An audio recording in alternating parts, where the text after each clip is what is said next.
E aí pessoal, bom dia, boa tarde, boa noite, como é que vocês estão? Sejam muito bem-vindos ao nosso segundo episódio da websérie Direito de Startups na Prática. Eu me chamo Saulo Micheli, sou advogado de startups, sou economista também e a gente está fazendo essa série justamente para trazer conhecimento do direito na prática, tanto para outros advogados e estudantes, quanto para founders, quanto para pessoas que se interessam em saber um pouco mais sobre o direito. E essa websérie em específica justamente para pegar casos reais e comentar na prática questões jurídicas sobre esses casos reais. Então hoje no nosso segundo episódio, a gente está acompanhando lá o episódio do reality show O Anjo Investidor. Eu vou botar no link aqui embaixo o link para você assistir o episódio completo, né? O segundo episódio que trata da Casa e Café. Esse é o nome da startup Casa e Café, que vai lá se encontrar com o João Kepler. Então vou botar aqui embaixo o link para você assistir o episódio completo e ter o conhecimento também da parte negocial, da parte de investimento, que é muito bem feita por esse programa. Então vamos lá, como eu falei para vocês, a gente está tratando aqui nesse episódio da startup Casa e Café, que é também o segundo episódio lá do programa O Anjo Investidor. Então vamos ver o que a Casa e Café faz, ou qual é o pitch da Casa e Café. A nossa startup chama-se Casa e Café. Ela é uma plataforma que liga famílias a profissionais domésticos, que vão cuidar dos entes queridos da sua família ou da sua residência de uma forma bem confiável e rápida. Bom, então vocês perceberam, né, que a Casa e Café ela é uma plataforma que faz o matchmaking, ou seja, que promove o encontro, mas sem fazer intermediação, inclusive isso nas palavras do próprio fundador, sem fazer intermediação de pessoas que estão buscando trabalhadores domésticos. Então você na sua casa que está precisando de uma babá, de uma empregada doméstica, de uma diarista, de um cuidador de idosos, de um motorista, de uma motorista, enfim, esse tipo de trabalho você está buscando profissionais de um lado, do outro lado tem profissionais que estão buscando trabalho, que estão buscando emprego. Então a plataforma faz esse matchmaking, promove esse encontro, mas sem fazer a intermediação. Ou seja, ela não é uma agência de empregos ou ela não é uma intermediadora que no momento que vocês vão contratar, que esse buscador de prestador de serviço e o prestador de serviço, no momento em que eles vão se contratar, a plataforma já não atua mais. Então ela promove o encontro, mas sem fazer um papel de intermediador e que vai ganhar uma taxa na contratação. Não vai ganhar uma taxa na contratação. Ela cobra principalmente de quem está buscando prestador de serviço uma mensalidade de R$ 99 para melhor utilização da plataforma, melhores ferramentas de busca e etc. Bom, a gente vai tratar de três principais questões jurídicas aqui nesse episódio. A primeira delas é a questão da responsabilização civil ou em direito do consumidor da plataforma em caso de algum problema, né? A gente vai tratar da internacionalização desse negócio. O empreendedor menciona que está levando o negócio dele para outros países. E a terceira questão é o cap table, né? A gente vai explicar o que é o tal do cap table. Mas vamos começar principalmente por essa questão da responsabilização. E essa é uma questão de extrema complexidade jurídica, né? Daria para a gente fazer uma discussão aqui de horas e horas e horas, com argumentos para ambos os lados, se a plataforma é responsável, se a plataforma não é responsável. Eu vou tentar aqui resumir quais seriam os principais argumentos de ambos os lados, para que a gente tenha uma noção melhor do que está em jogo em termos de questões jurídicas e que tipo de cuidado esse empreendedor, essa startup e outras startups que estão na mesma situação devem tomar para evitar qualquer tipo de responsabilização, de responsabilidade em direito do consumidor, responsabilidade civil em geral. Tem que tomar cuidado, porque a intermediação de certa forma é sua, né? Não, na verdade a gente só faz o matching, né? Eu sei, mas podem te culpar por qualquer coisa. Até hoje nunca tivemos nenhum problema de liability disso. Nunca. Então vamos lá. Como eu disse para vocês, ela é uma plataforma, quase que um marketplace, digamos assim, quase que um Mercado Livre, não é bem isso, mas para que a gente tenha uma noção melhor, é quase que um Mercado Livre, ou seja, eu tô intermediando você que quer comprar alguma coisa com você que quer vender alguma coisa, mas eu não compro nem vendo, tá? Eu só faço a intermediação. E aí, nessa intermediação, eu presto alguns serviços agregados, no caso do Mercado Livre, garantia de pagamento, etc. No caso da plataforma da Casa e Café, ela presta alguns serviços também, como checagem criminal, aí os usuários comentam, avaliam os serviços prestados, então tem uns serviços agregados também, e como eu falei para vocês, o contratante, né, quem está buscando o prestador de serviços, paga uma mensalidade para usar essa plataforma. Então isso pode complicar, digamos assim, ser um complicador na argumentação de defesa de que a plataforma não teria responsabilidade.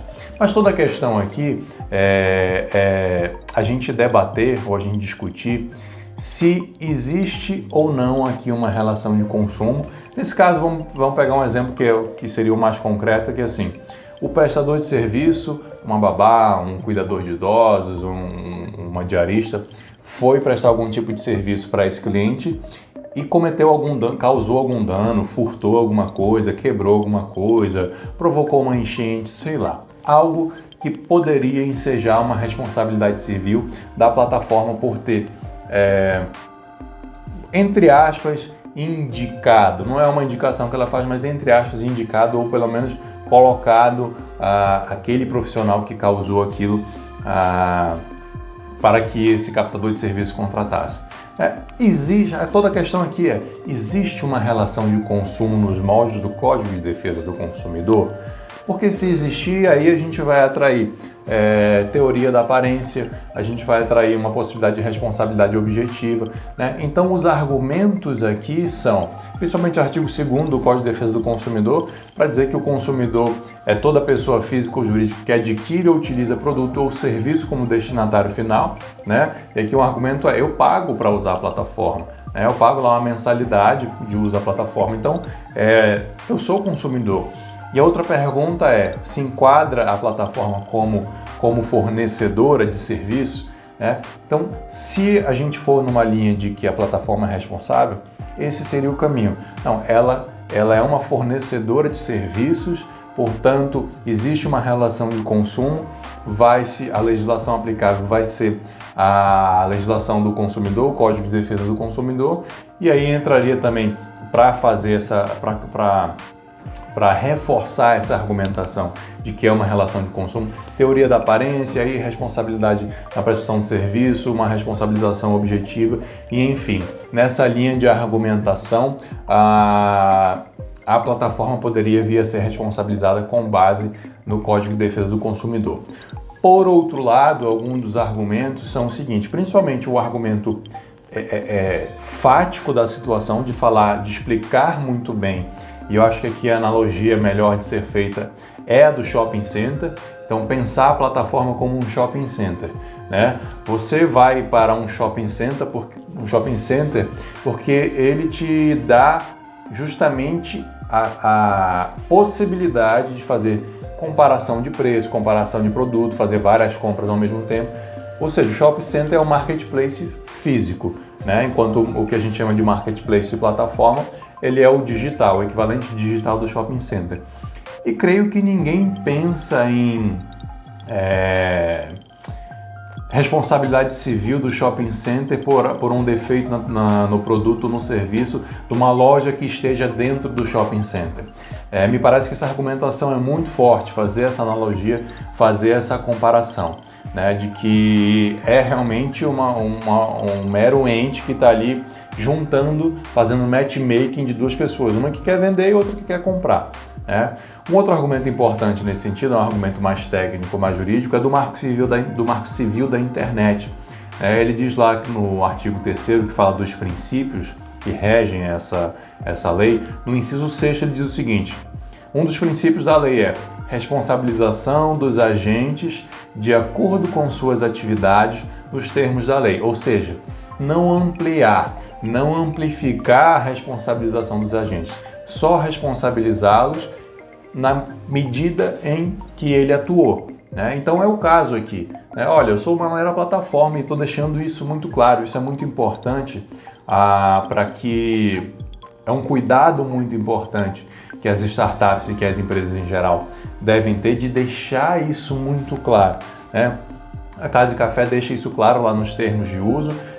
Eu recomendaria elas que deixasse isso mais claro, não em juridiquês, mas na primeira página. Olha, né, a gente faz matchmaking, você é responsável pela sua escolha, escolha com cuidado, etc, etc, etc. Isso está dito, mas lá quando você vai ler os termos de uso e serviço da plataforma, não está dito claramente, sem juridiquês na primeira página, eu diria isso. Eu faria essa recomendação. Mas com base nessa argumentação do shopping center virtual e desse princípio do Marco Civil da Internet, artigo 3º, inciso 6º, também são boas argumentações, e a gente tem cases internacionais sobre isso também. Tem um case lá na Argentina, dizendo exatamente, e tem cases no Brasil, mas aí para marketplace mesmo, para Mercado Livre, etc. Eu estou fazendo a analogia do Mercado Livre, que é o que mais se parece, né? Não é exatamente a mesma coisa, mas é o que mais se aproxima. Em termos de, olha, o que eu estou fazendo é uma plataforma para juntar pessoas, uma que quer vender, uma que quer comprar. Eu não posso me responsabilizar, até porque eu não tenho como fazer essa fiscalização global do prestador de serviço que se utiliza da minha plataforma. Um outro caso que a gente pode julgar semelhante, pode analisar de maneira semelhante, é o do iFood, né? Que é uma intermediação entre restaurantes e a pessoa que quer comprar alimento, a pessoa que quer comprar comida, né? Só que aí tem também a entrega, né? Já entra um terceiro elemento, e aí quem é que faz a entrega? A entrega é pelo iFood ou a entrega é do restaurante, né? Então, também não é a mesma coisa, é semelhante, ajuda a gente a raciocinar, mas também não é a mesma coisa. E a gente tem decisão judicial aí recente no caso do iFood, por exemplo, de responsabilização civil do iFood pelo furto de um capacete que o motoboy, que o entregador do iFood fez dentro de um condomínio. Então o motoboy foi entregar uma comida, entrou no condomínio, furtou um capacete que estava lá dentro e houve uma decisão em primeira instância de que haveria responsabilidade civil solidária do iFood, né? Para ajudar a gente a raciocinar, não é uma questão fechada, tem decisões, como eu disse, para ambos os lados, mas felizmente, digamos assim, para o mercado empreendedor, a gente tem decisões favoráveis aos marketplaces e temos argumentações fortes, tanto fáticas quanto técnicas jurídicas, como eu mostrei aqui para vocês. Legal? Então, poucas palavras aí, dando os principais argumentos sobre essa questão de responsabilidade civil, muito interessante, como eu falei para vocês, daria para a gente passar muitas horas debatendo isso, entre bons profissionais, entre bons advogados aqui, com bons argumentos para ambos os lados, né? E deixei aqui também algumas recomendações, e aí pensar em experiência do usuário, em legal design, né? Melhorar os termos de uso, sem tirar o juridiquês, deixar isso mais claro, para que o usuário, o consumidor, nesse caso não seria um consumidor tecnicamente para essa argumentação, mas enfim, para que esse usuário tenha com mais clareza aquilo que ele está utilizando, aquela plataforma que ele está acessando. Legal? A outra questão que a gente gostaria de abordar aqui, ela é ainda mais complexa, mas não dá para a gente abordar em toda a complexidade aqui nesse vídeo, é a questão da internacionalização, né? Vocês vão ver lá que o founder diz que quer internacionalizar a empresa dele, já está em vias de e vai começar na Flórida. Então, pensem só o seguinte, apenas uma recomendação, uma reflexão muito rápida sobre esse assunto. Pensem na discussão que a gente acabou de ter sobre responsabilidade na plataforma aqui no Brasil, né? Nós temos uma federação que não é bem uma federação, ou seja, a federação, a União, ela tem muito mais peso do que nos estados, do que os estados, ao contrário dos Estados Unidos, que tem uma legislação toda própria estadual, que, por exemplo, o Código de Defesa do Consumidor é uma legislação federal e é a União que tem que legislar sobre isso. Mas pensem em toda essa discussão que a gente teve sobre responsabilidade civil e direito do consumidor a nível Brasil, pense você ter essa discussão caso a caso em cada estado dos Estados Unidos ou em outros países da América Central, da América Latina, como ele menciona também, né?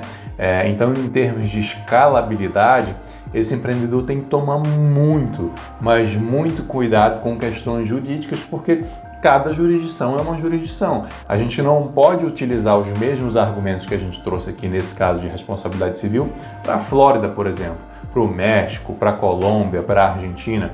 Cada país vai ter a sua realidade, cada país vai ter a sua normatização. Então, nesse caso especificamente, em startups a gente fala muito sobre escala, sobre possibilidade, né, de ganho de escala, inclusive internacionalização. Quando você rompe fronteiras, o cuidado jurídico é sempre muito maior. Isso a gente está tratando de apenas de um aspecto, né? Mas aspecto tributário, até de constituição de empresa, etc, etc, etc. E os advogados de startups têm que ficar ligados, têm que ter boas noções desse tipo de coisa, porque volta e meia podem receber uma demanda de uma startup que queira se internacionalizar. Então a gente tem que ter um mínimo de familiaridade com esse assunto. Legal? Vamos para o terceiro assunto, então, do nosso vídeo, que é a questão do cap table.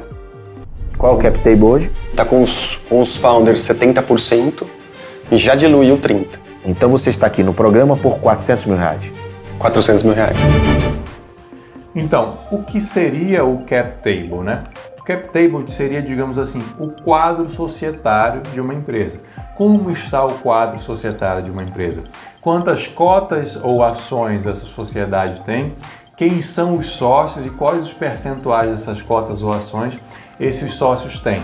Né? Então vocês vão ver que ele fala lá que 70% estão com os founders e 30% ele já foi diluído, né? Não é bem esse o termo específico nesse caso. Em um outro momento a gente vai explicar o que é diluição, mas ele fala assim, os outros 30% na verdade já estão na mão de investidores, não estão mais com os fundadores, né? Então 70% estão com founders e 30% estão na mão de investidores. Isso é que é o cap table. O João Kepler pergunta isso porque ele quer saber quem que é sócio, quem que é investidor dessa empresa. Um detalhe gigantescamente importante aqui, principalmente quando a gente estiver assessorando investidores, tanto investidores quanto startup, mas principalmente do lado de investidor, na hora de determinar qual é a participação societária que aquele investidor vai ter, é importante que se diga contratualmente que aquele percentual, por exemplo, de 5% vai ser com bases totalmente diluídas. E o que é isso, né? Veja bem, vamos pegar lá o exemplo do João Kepler, vamos supor que ele queira comprar 5% da empresa. Mas formalmente, essa empresa, vamos supor que esteja com esse 70%, 30% de divisão, 70% para o founder e 30% de investidor. Mas pode haver outros contratos que deem direito à participação societária, mas que não esteja formalizado, que não esteja registrado no contrato social, que não esteja registrado na junta comercial. Tá? O que seriam esses outros contratos? Então, qualquer tipo de contrato que dê direito a uma participação societária. Por exemplo, um contrato de vesting, que ainda não tenha sido exercido, um contrato de mútuo conversível, um stock bonus, um stock option, qualquer título de dívida conversível, uma debenture conversível, por exemplo, né? Então, são outros tipos de contratos que dão direito a outras pessoas de ter participação societária, mas aquilo ainda não está formalizado contratualmente, em ata, não está na junta comercial. Então, vamos supor que o João Kepler pegue 5% desses 70-30 que está lá, mas ainda tem o equivalente a 20% da sociedade por aí que não está registrado. E aí, como é que ele fica, né? Vai mudar completamente a conta e a composição da participação que ele estava achando que ia ter. Na verdade, o que todo investidor quer é os 5% do total. Não me importa se isso está formalizado ou não. É isso que quer dizer bases totalmente diluídas. Ou usa-se muito em inglês o fully diluted basis. Ou seja, lá no contrato eu vou ter 5% em bases totalmente diluídas de participação societária. Então você vai me mostrar, você vai garantir que você vai reunir tanto o cap table formalizado quanto tudo que é tipo de contrato que está por aí, você vai me mostrar o que é isso, vai somar tudo isso e dessa soma total do que está registrado e do que não está registrado, eu tenho 5%. Então, deixar isso claro que é em bases totalmente diluídas para que não haja esse ruído e isso tem um potencial de briga enorme, potencial de briga enorme. Então, do lado do advogado, saber tomar esse cuidado na hora de orientar e de fazer o contrato. E do lado do founder, também saber que deve tomar esse cuidado de transparência com os investidores na hora de captar investimento e que deve ter um registro sempre atualizado justamente desse quadro societário em bases totalmente diluídas, seja do que está registrado, mais o que está por aí ainda que pode vir a ser convertido em participação societária. Bacana, pessoal? Mais uma vez, muito obrigado pela audiência de vocês. Continua aí pedindo feedback sobre esse nosso novo projeto. Peço a vocês também que se inscrevam aqui no canal, cliquem no sininho para que vocês não percam nenhum tipo de conteúdo. E lembro que o nosso calendário aqui é toda segunda-feira às 20 horas. Nós temos uma live sobre direito de startups ou advocacia 4.0 e toda quarta-feira também às 20 horas sai um novo episódio dessa websérie Direito de Startups na Prática. Então fica ligado, se inscreve no canal, dá o like aqui no vídeo e se inscreve apertando no sininho para que você não perca nenhum desses conteúdos. Tchau, tchau, um abraço e até a próxima. Valeu!